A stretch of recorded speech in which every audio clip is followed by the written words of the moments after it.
Lai pilnībā izmantotu interaktīvās televīzijas iespējas, ir jāzina divas 4-ciparu kombinācijas – drošības kods un PIN kods. Sākotnēji drošības kods ir piešķirts visiem vienāds – 1, 2, 3, 4. Savukārt PIN kods ir tev piešķirtā pakalpojuma numura pēdējie 4 cipari, un tos vari noskaidrot vairākos veidos. Pirmais – interaktīvās televīzijas iekārtu uzstādīšanas, pieņemšanas nodošanas akta ailē pakalpojums. Šo dokumentu saņemsi, kad Latelekom meistars būs pabeidzis uzstādīšanu un aktivizējis pakalpojumu.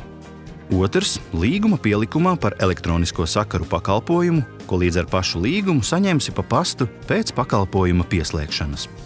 Trešais – ja esi reģistrējies pašapkalpošanās vidē Mans Latelekom, PIN kodu atradīsi sadaļas Mani pakalpojumi ailē televīzija.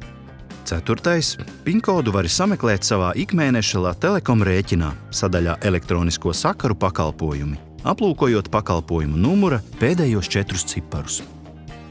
Piešķirto PIN kodu var nomainīt. Spied menu, ar labo navigācijas taustiņu izvēlies Mans konts, ar apakšējo navigācijas taustiņu Drošības kodi, apstiprini ar OK.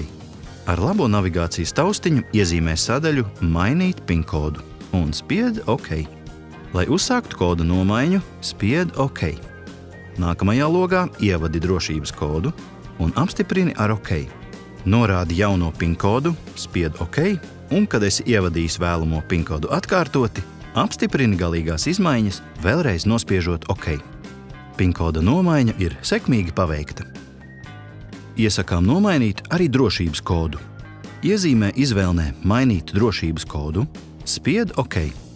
Lai veiktu nomaiņu, ievadi esošo drošības kodu, apstiprini ar OK. Tad norādi vēlamo ciparu kombināciju un spied OK.